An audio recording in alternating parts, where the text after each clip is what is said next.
Greetings for the day, dear students. Today I will discuss the general characteristics of proteins. आज मैं protein के सामान्य लक्षणों के बारे में जानकारी दूंगी। प्रोटीन्स में प्रमुख रूप से कुछ जनरल कैरेक्टरिस्टिक्स या सामान्य लक्षण पाए जाते हैं जो कि इस प्रकार हैं। अधिकांश प्रोटीन रंगहीन तथा अक्रिस्टलीय होती हैं। They are colourless non crystalline compound जिनका गलनांक तथा क्वथनांक melting point and boiling point निश्चित नहीं होते।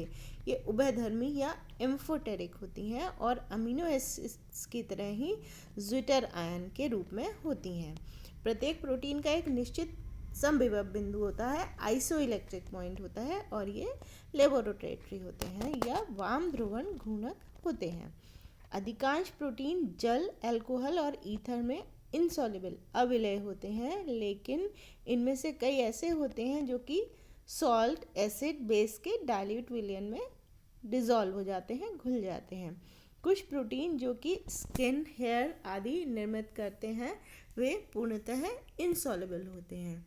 इनके अणुभार बहुत हाई होते हैं और इनको ज्ञात करना अत्यंत कठिन कार्य है और वह भी एकदम से इनके करेक्ट वैल्यू या सही मान प्राप्त नहीं हो पाते। कुछ प्रोटीन्स जल में कोलाइडल सॉल्यूशन बनाते हैं। प्रोटीन के कोलाइडल अणु जो होते हैं वो फिल्टर पेपर में से तो प्रवाहित हो जाते हैं लेकिन मेम्ब्रेन में से नहीं गुजर सकते।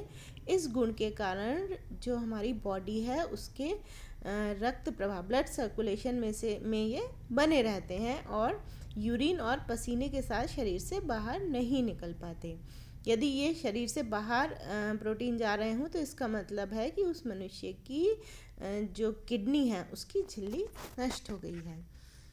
नेक्स्ट प्रॉपर्टी है कोएगुलेशन या स्कंदन। गर्म करने पर अथवा कुछ अभिकर्मकों के मिलाने से प्रोटीन्स का कोएगुलेशन या स्कंदन हो जाता है, या दूसरे शब्दों में कहें कि इनका अवक्षेपण या प्रेसिपिटेशन हो जाता है।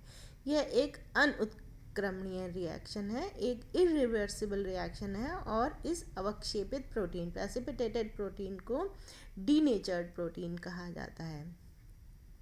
इसके प्रेसिपिटेशन द्वारा मनुष्य के यूरिन से प्रोटीन की उपस्थिति को ज्ञात किया जा सकता है। इसके कोएगुलेशन की कई विधियां हैं। नंबर 1 है गर्म करने से या बाय हीटिंग। अंडे की सफ़ेद जर्दी गर्म करने से स्कंदित हो जाती है। समस्त बैक्टीरिया के प्रोटीन भी गर्म करने पर स्कंदित या कोएगुलेट हो जाते हैं। अस्पतालों के इंजेक्शन तथा ऑपरेशन करने वाले समस्त उपकरणों को पानी के साथ उबालने का जो पर्पस है वो यही है कि उन पर लगे बैक्टीरिया प्रेसिपिटेट होकर नष्ट हो जाएं और समस्त उपकरण, सारे जो इक्विपमेंट्स हैं वो स्टरलाइज्ड हो जाएं। सेकंड मेथड है बाय अल्कोहल्स या अल्कोहल्स के द्वारा। प्रोलामिन के अतिरिक्त समस्त प्रोटीन 70% अल्कोहल या स्पिरिट से भी कोएगुलेट हो जाते हैं।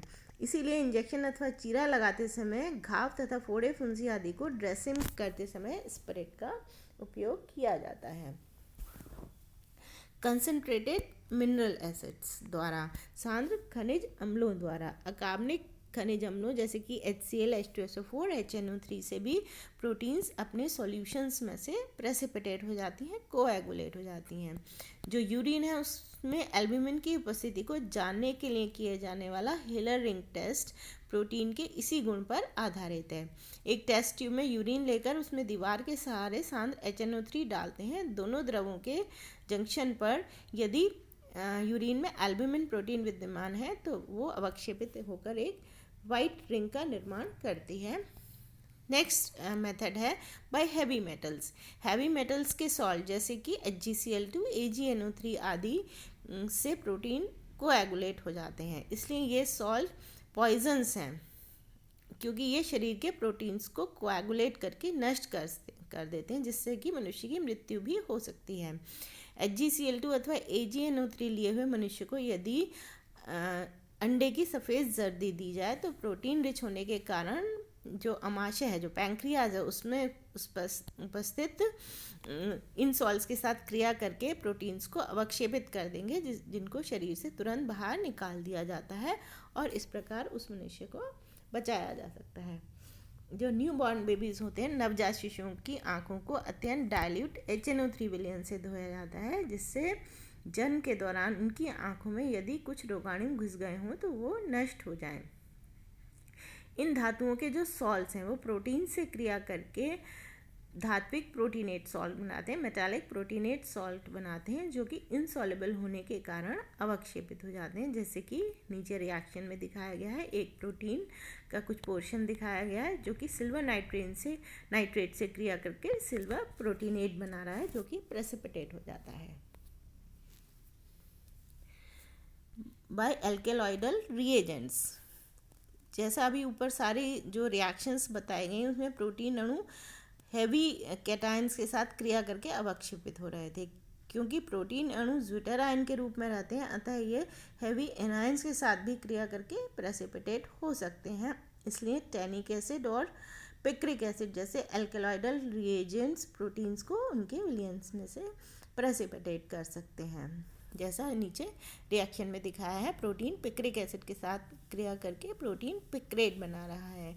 इस प्रकार की अभिक्रियाओं के उपयोग से जले हुए व्यक्ति का उपचार किया जाता है।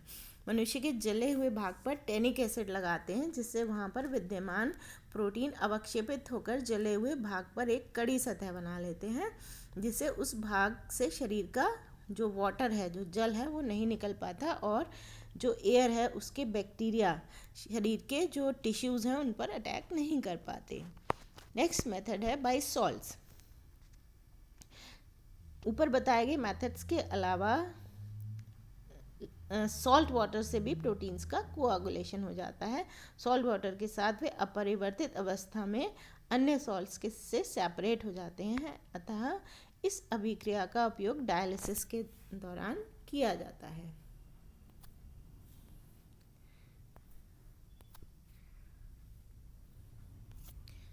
अब इसके बाद में हम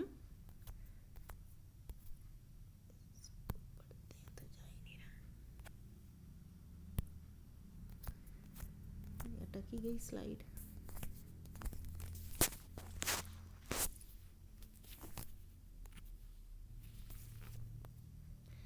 नेक्स्ट मेथड है बाय हाइड्रोलिसिस। जल अपघटन के द्वारा प्रोटीन एसिड्स जैसे कि HCl, H2SO4, बेसिस जैसे NaOH तथा एंजाइम्स प्रोटीएज द्वारा जल अपघटित हो जाते हैं।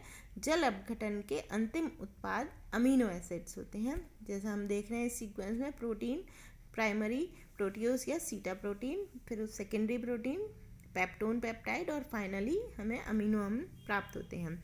कॉन्जुगेटेड प्रोटीन में अमीनो एसिड के साथ प्रोस्थेटिक समूह के यौगिक भी बनते हैं। एक पेप्टाइड चेन में के अमीनो एसिड्स का बनना हम इस रिएक्शन के द्वारा या इक्वेशन के द्वारा देख सकते हैं। क्षारों के साथ जल अपघटन करने पर ध्रुवण घूर्णक amino acid, optically active amino acids का रेसिमाइजेशन हो जाता है, जबकि एसिड्स के साथ जल अपघटन करने पर रेसिमाइजेशन नहीं होता। एंजाइम्स के साथ जल अपघटन की क्रिया स्लो होती है, रेसिमाइजेशन नहीं होता तथा जो सेंसिबल अमीनो एसिड्स हैं वो विघटित भी नहीं होते। नेक्स्ट मेथड है ऑक्सीडेशन। जलने अथवा सड़ने गलने पर प्रोटीन्स का ऑक्सीडेशन हो जाता है।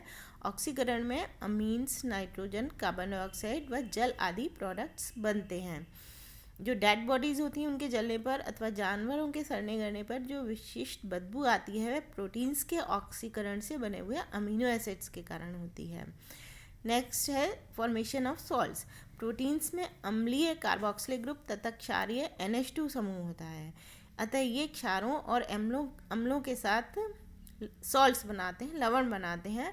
दूध में पाया जाने वाला प्रोटीन केसीन और उसके कैल्शियम सॉल्ट के रूप में ही मिलता है। अब इसके बाद नेक्स्ट पॉइंट है प्रोटीन्स के लिए रंग परीक्षण या colour test for proteins. Proteins कई प्रकार के कलर टेस्ट दर्शाते हैं। कुछ टेस्ट में कुछ विशिष्ट प्रोटीनों द्वारा ही वो प्रदर्शित होते हैं, तो कुछ अन्य सामान्य पेप्टाइड बॉन्ड के लिए होते हैं। अतः किसी प्रोटीन के परीक्षण के लिए एक से अधिक टेस्ट करने चाहिए। पहला टेस्ट है ज़ेंथोप्रोटिक टेस्ट। यह टेस्ट बेंजीन रिंग युक्त प्रोटीन के साथ संपन्न किया जा सकता है। नाइट्रिक एसिड के साथ हिलाने पर यह पीला रंग उत्पन्न करते हैं, जो कि बेस के साथ नारंगी या ऑरेंज हो जाता है। लैब में नाइट्रिक एसिड लग जाने पर हमारे हाथों का पीला रंग हो जाना इसी परीक्षण का परिणाम है। सेकेंड है बाईयूरेट टेस्ट, NaOH तथा कॉपर सल्फेट विलयन के साथ ये बैंगनी रंग या वायलेट कलर देते हैं। थर्ड है मिलेंस टेस्ट, मिलन अभिकर्मक जो कि Hg2NO3 प्लस HgNO3 का मिश्रण होता है, उसके साथ ये वाइट प्रेसिपिटेट बनाते हैं। यह टेस्ट उन प्रोटीन्स द्वारा संपन्न होता है जो जल अपघटित होकर टायरोसिन बनाते हैं। चौथा टेस्ट है हॉपकिन कोल टेस्ट। यह टेस्ट उन प्रोटीन्स द्वारा संपन्न होता है जिनमें एक अमीनो अम्ल ट्रिप्टोफैन विद्यमान होता है। ग्लाइऑक्सैलिक एसिड के विलयन तथा प्रोटीन के मिश्रण में टेस्ट ट्यूब की दीवार के सहारे कंसंट्रेट सल्फ्यूरिक एसिड डालते हैं। दोनों सतहों के मध्य में एक बैंगनी रंग का छल्ला बनता है। नेक्स्ट टेस्ट है सल्फर टेस्ट। यह परीक्षण उन प्रोटीन द्वारा संपन्न होता है जो सल्फर युक्त होते हैं। ये प्रोटीन NaOH और लैड एसीटेट विलयन के साथ गर्म करने पर काला अवक्षेप देते हैं।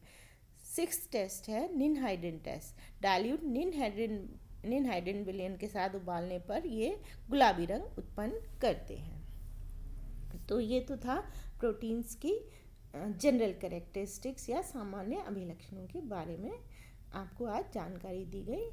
Thank you, have a nice day.